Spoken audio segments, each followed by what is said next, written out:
अस्सलामुअलैकुम। केम छो वहाला विद्यार्थी मित्रों। जनाब Babubhai Soparivala girls primary school तरफथी ऑनलाइन शिक्षण माटे आजे આપણે ફરીથી ભેગા થયા છીએ। ધોરણ 4 વિષય ગણિત। આપણો વિષયાંક છે પ્રકરણ 10। પ્રકરણનું નામ છે પેટર્નની રમત। અગાઉની વિડીયોમાં આપણે પાઠ્યપુસ્તકમાં આપેલ બ્લોક આધારિત પેટર્ન બનાવતા શીખ્યા। તો આજે આપણે કંઈક નવું શીખીએ। આંકડા અને અક્ષરોની પેટર્ન।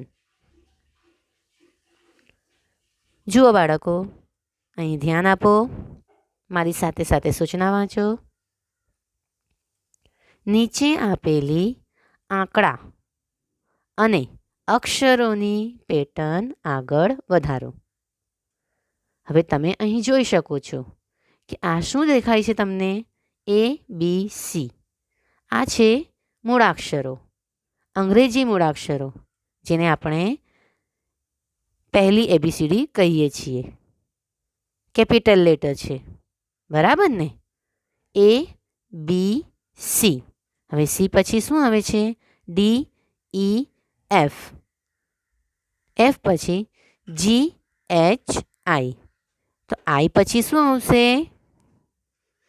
સરસ, JKL। ત્યારબાદ આવશે MNO અને O પછી શું આવશે? PQR। સમજ પડે છે ને તમને? હવે આગળ 28Z। આ 28 અંક છે અને Z એ અંગ્રેજી કેપિટલ મૂળાક્ષર છે।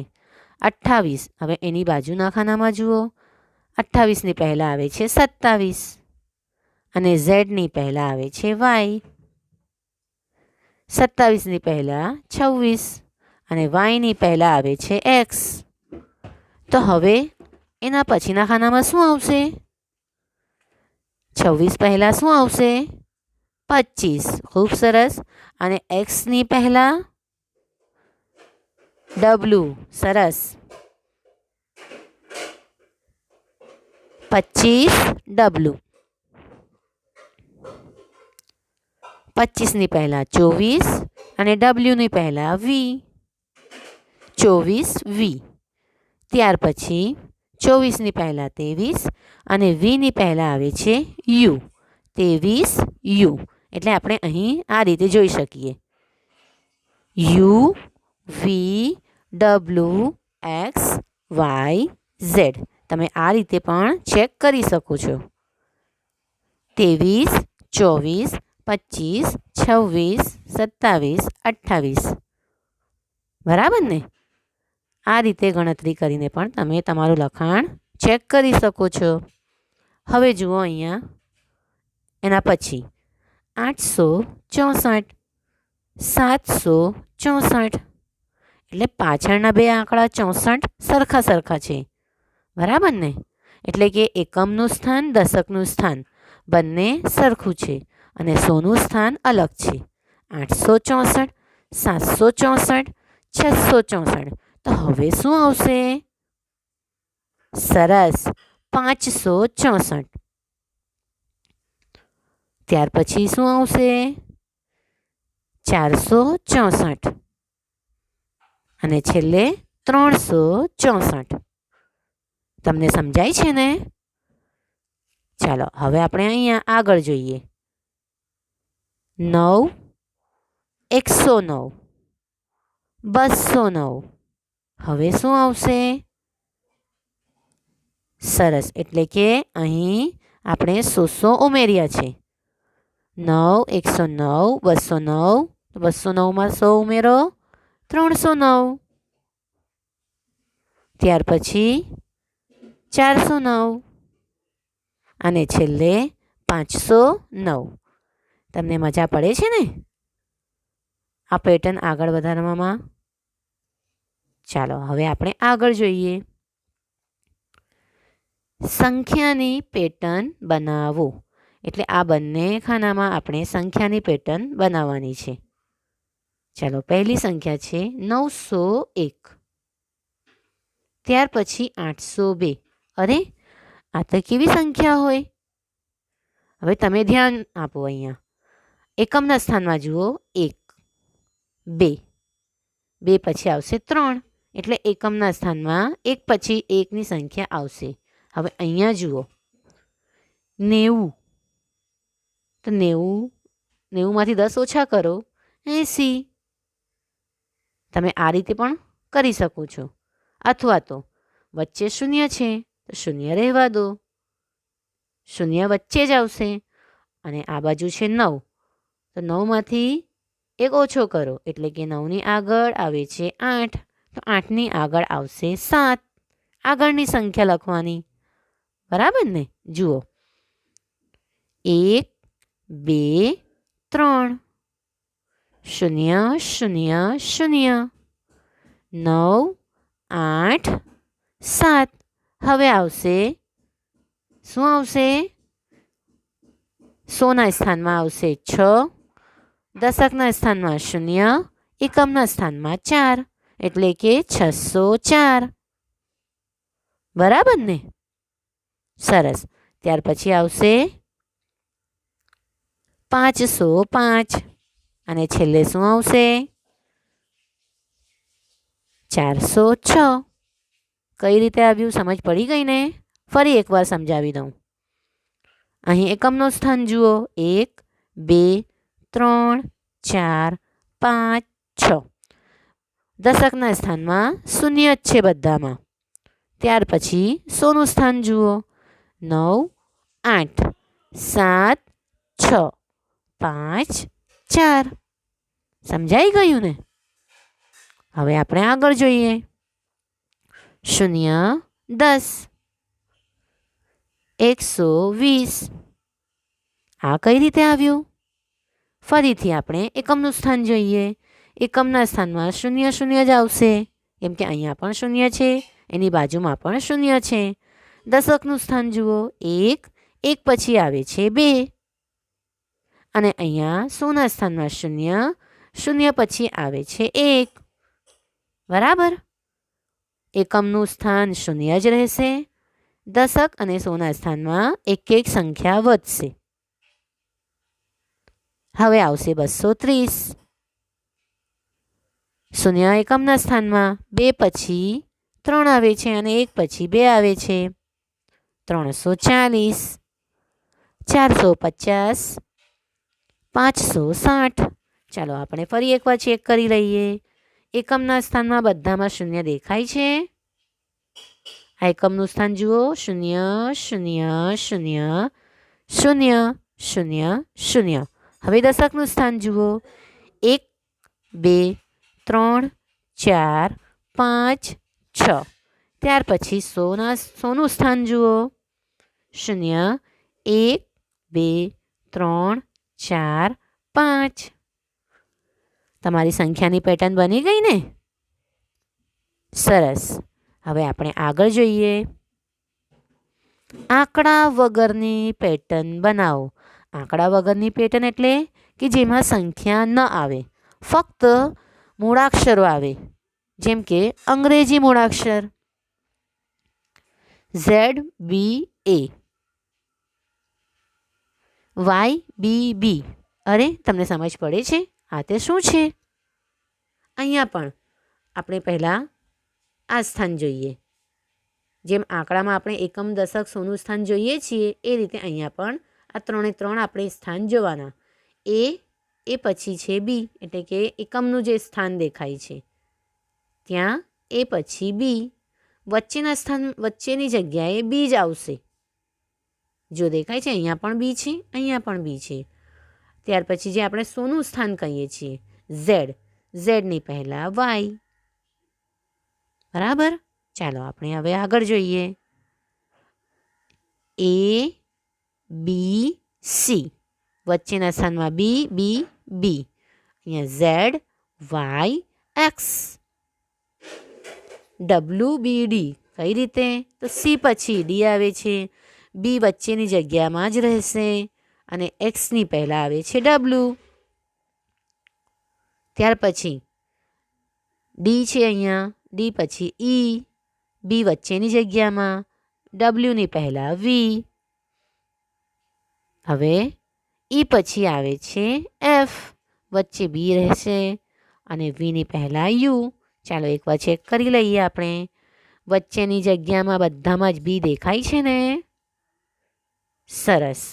એ B C D E F. હવે આપણે આ સ્થાન જોઈએ. U V W X Y Z. સમજ પડી ગઈ ને? આપણે આ 3 પેટર્ન જોઈ ગયા સળંગ. તો આ 3 પેટર્ન તમારે તમારી ગણિતની નોટમાં વ્યવસ્થિત રીતે લખવાનું રહેશે. બરાબર? ચાલો હવે આપણે આગળ જોઈએ. કોઈ પણ અંક 2 વાર ન આવવો જોઈએ. હવે તમને અહીંયા એક ચોકઠું દેખાય છે, એટલે કે કોઈ પણ અંક 2 વાર ન આવવો જોઈએ. હવે તમને સંખ્યા આપી દેવામાં આવી છે, એટલે કે એક જ લીટીમાં 2 અંક રિપીટ ન થાય તેનું ખાસ ધ્યાન રાખવાનું રહેશે. આમાં કઈ રીતે? તો જુઓ, આ ખાનામાં 1 છે, એના પછી 2, ત્યાર પછી 3. હવે આ આડી લાઈન તમે જોઈ. હવે ઊભી લાઈનમાં ચેક કરી લો. 1 છે તો બીજી વાર 1 તો નથી ને? એ રીતે આપણે ચેક કરવાનું રહેશે. અને ધ્યાન રાખજો કે કોઈ પણ અંક ઊભી લીટી હોય કે આડી લીટી હોય, 2 વાર ન આવવો જોઈએ. 1 2 3. હવે અહીંયા 1 તો છે જ, અહીંયા આવશે 3, તો 3 પછી 2. હવે આ લાઈનમાં ચેક કરી લો કે બીજી વાર 2 ન આવવો જોઈએ. 2 3 1.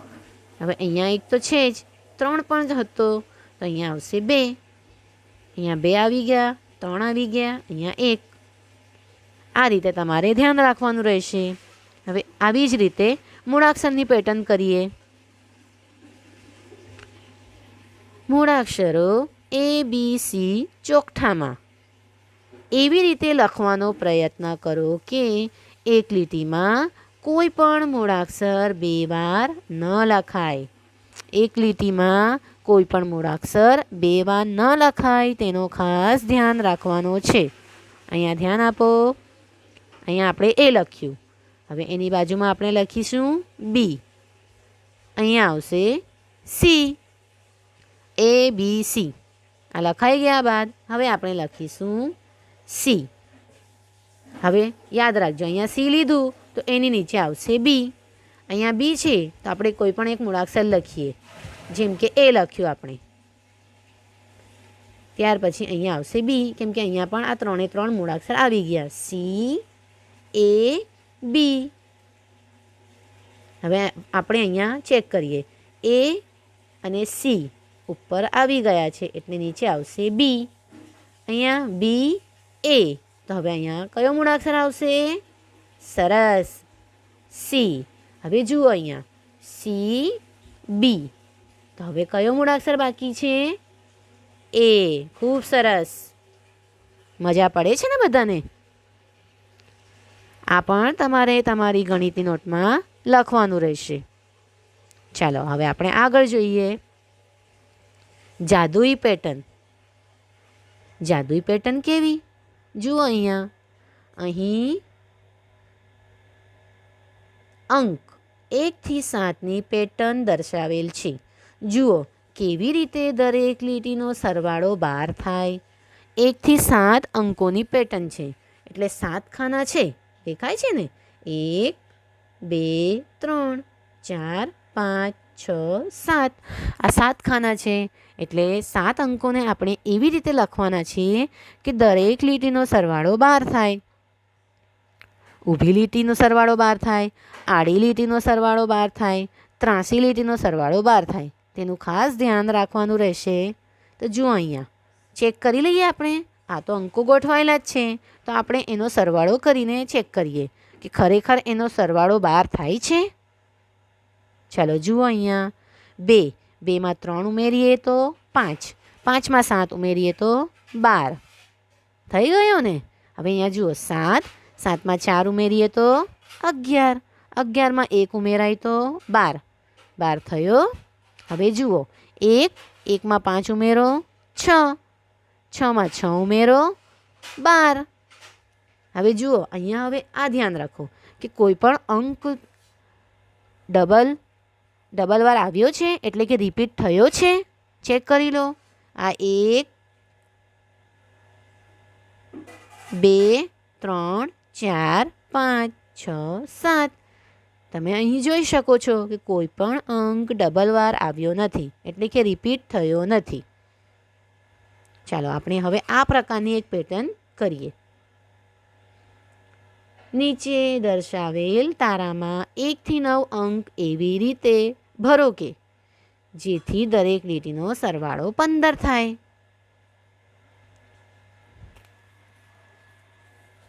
જુઓ બાળકો, અહીંયા 1 થી 9 અંક આપણે ભરવાના છે. બરાબર? હવે અહીં 9 ખાના આપ્યા છે. 9 ખાનામાં 9 અંકો ભરવાના છે, પણ એક પણ અંક ડબલ વાર ન થાય તેનું ખાસ ધ્યાન રાખવાનું રહેશે. અને સરવાળો કેટલો થવો જોઈએ? 15. કેટલો? 15. સરસ. અહીંયા ધ્યાન આપો. પહેલા ખાનામાં આપણે લઈશું 5, એની બાજુમાં 3 અને એની બાજુમાં આવશે 7. આ આપણે આ પ્રમાણેની સંખ્યા ગોઠવી લીધી. બરાબર? ચાલો આપણે એનો સરવાળો ચેક કરી લઈએ. 5, 5માં 3 ઉમેરો 8, 8માં 7 ઉમેરો 15, 15 થઈ ગયા ને? આ આડી લાઈનનો સરવાળો થયો. બરાબર? હવે બાકીના 6 ખાનામાં આપણે સંખ્યા એવી રીતે ગોઠવવાની છે કે આડી લાઈનનો સરવાળો, ઊભી લાઈનનો સરવાળો હોય કે ત્રાસી લાઈનનો સરવાળો હોય. બધાનો સરવાળો 15 જ થવો જોઈએ. બરાબર? ચાલો હવે બીજી લાઈનમાં 9, 4, 2. ચાલો આ લાઈનનો સરવાળો ચેક કરી લઈએ. 9, 9માં 4 ઉમેરો 13, 13માં 2 ઉમેરીએ તો 15. થઈ ગયા ને? હવે જુઓ અહીંયા. હવે આપણે ઊભી લાઈન જોઈએ. ઊભી લાઈનમાં અહીં 5 છે. 5માં 9 ઉમેરીએ તો 14, 14માં કેટલા ઉમેરીએ તો 15 થાય? 1. સરસ. તો આ ખાનામાં આવશે 1. હવે અહીંયા ઊભી લાઈન જુઓ. 3, 3માં 4 ઉમેરીએ તો 7, 7માં કેટલા ઉમેરીએ તો 15 થાય? 8. થઈ ગયા ને? આ 7, 7માં 2 ઉમેરીએ તો 9, 9માં કેટલા ઉમેરીએ તો 15 થાય? 6. 6 આવી ગયા ને? તો તમારે પણ આ રીતે જાદુઈ રમત રમવાની છે. તમે આ રીતે જેટલા ખાના હોય એટલા અંકો લઈ તમે સંખ્યાને આવી રીતે ગોઠવી શકો છો. બરાબર ને? હવે આપણે ત્રાસી લાઈનનો સરવાળો ચેક કરી લઈએ. 5, 5માં 4 ઉમેરો 9, 9 ને 6 15, 7, 7 ને 4 11, 11 ને 1 12. અરે આ તો સરવાળો બેસતો જ નથી. બરાબર ને? પણ આપણે અહીં આ ધ્યાન આપવાનું રહેશે નહીં, કેમ કે આપણે આડી લાઈન અને ઊભી લાઈનનો સરવાળો ચેક કરી લીધો છે. તો આપણો જવાબ સાચો છે. બરાબર? તો અહીં તમારે ત્રાસી લાઈનને ધ્યાનમાં લેવાની જરૂર નથી, કેમ કે ઊભી લાઈન અને આડી લાઈનનો સરવાળો 15 થાય છે. તમને સમજ પડી ગઈ ને? Thank you.